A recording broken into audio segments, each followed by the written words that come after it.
திருமயம்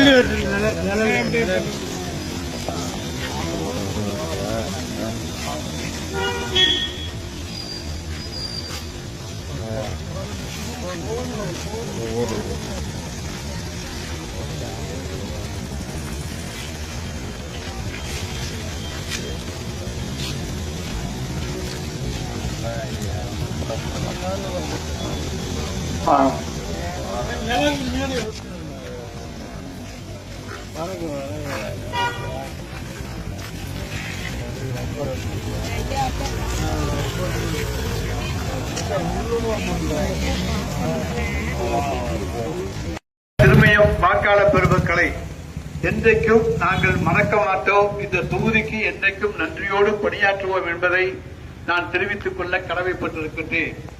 திருமயத்தை பொறுத்த வரைக்கும் எங்களுடைய லட்சியங்களாக நாங்கள் தேர்தல் நேரத்திலே சொன்னது, திருமயம் ஊராட்சியை உயர்த்த வேண்டும், தரம் உயர்த்த வேண்டும்.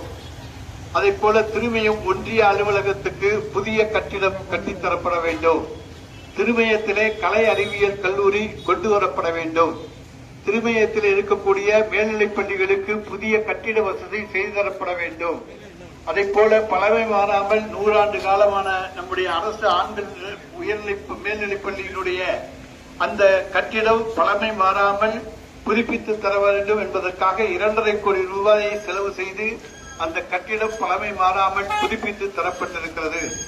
அத்தோடு இல்லாமல் எங்களுடைய லட்சியம் சத்தியகிரீஸ்வரர் சத்தியமூர்த்தி பெருமாள் கோயிலுக்கு திருக்குறள் உலக்கு நடத்த வேண்டும் என்பதற்காக ஆர்ச்சியாலஜிக்கல் டிபார்ட்மெண்டிலே அதற்கான அனுமதியை பெற்று நடத்த வேண்டும் என்கின்ற அந்த எங்களுடைய லட்சியத்தையும் இன்றைக்கு நிறைவேற்றி இருக்கின்றோம்.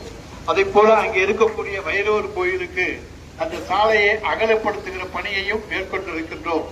திருமயம் அதே போல அரிமளம் பொன்னமராவதி ஒன்றியங்களில் இருக்கக்கூடிய சாலைகள் மேம்பாடு என்பது எந்த காலத்திலும் இல்லாத அளவுக்கு தரம் உயர்த்தப்பட்டிருக்கிறது. திருமயத்துக்கு நான் சொல்லிய இத்தனை திட்டங்களும் வந்திருப்பது இந்த 5 ஆண்டு காலத்திலேதான். இதை போல சிறப்போடு திருமயத்தை தரம் உயர்த்தி இருக்கின்ற ஆட்சி எந்த ஆட்சியும் இருக்க முடியாது. அது எங்களுடைய முதலமைச்சராக இருந்த தலைவர் முத்துவேல் கருணாநிதி ஸ்டாலினுடைய ஆட்சிதான் என்பதை நாங்கள் மகிழ்ச்சியோடு தெரிவித்துக் கொள்ள கடமைப்பட்டிருக்கின்றோம். எனவே மக்களுக்காக பணியாற்றுவதே எங்களுடைய லட்சியம். அந்த எங்களுடைய லட்சிய பயணம் தொடரும். மக்களுக்காக பணியாற்றுவோம். மக்கள் மனதிலே இடம்பெறுகின்ற வகையிலே திராவிட முன்னேற்ற கழகத்தினுடைய பணிகள் சிறப்போடு அமையும் என்பதை நாங்கள் தெரிவித்துக் கொள்ள கடமைப்பட்டிருக்கின்றோம். புதிய அரசு அமைந்திருக்கிறது. இப்பொழுது அதை பற்றி விமர்சனம் செய்வது நன்றாக இருக்காது. 15 நாட்கள் தான் ஆகிறது. பலர் குதிரை பேரம் அது இது என்றெல்லாம் இன்றைக்கு சொல்லிக் கொண்டிருக்கிறார்கள். நம்முடைய மாவட்டத்தில் இருக்கக்கூடிய ஒரு நடிகர் யார் என்று உங்களுக்கு தெரியும். அவர் இன்றைக்கு ஒரு நடிப்பு கூட்டத்தையே கூட்டியிருக்கின்றார்.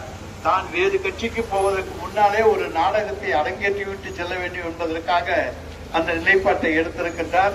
அதை பற்றியெல்லாம் நீங்கள் அவர்களெல்லாம் அரசியலிலே யோக்கியமானவர்கள் அல்ல, அரசியலுடைய எந்த தரமற்றவர்கள் என்று சொல்லாமே தவிர வேறு எந்த வார்த்தையும் உபயோகித்தால் நன்றாக இருக்காது. எனவே எங்களை பொறுத்தவரை நாங்கள் தலைவர் தளபதியின் கீழ் எங்களுடைய முதலமைச்சர் இருந்த முத்துவேல் கருணாநிதி ஸ்டாலினின் கீழ் தமிழ்நாட்டை தரம் உயர்த்துவதற்கும் முன்னேற்றுவதற்கும் தொடர்ந்து நாங்கள் பாடுபடுவோம். தமிழ்நாடு உயர வேண்டும், தமிழ்நாட்டினுடைய தரம் உயர்த்தப்பட வேண்டும், தமிழ்நாட்டு மக்களுக்கு எல்லாம் கிடைக்க வேண்டும் என்பதுதான் எங்களுடைய லட்சியம். அந்த லட்சிய பயணத்திலே நாங்கள் தொடர்ந்து பயணிப்போம், மக்களை பாதுகாப்போம் என சொல்லி வாக்களித்த அத்தனை நல்ல உள்ளங்களுக்கும் எங்களுடைய நெஞ்சார்ந்த நன்றியையும் வணக்கத்தையும் வாழ்த்துக்களையும் தெரிவித்துக் கொள்கிறோம். நன்றி, வணக்கம்.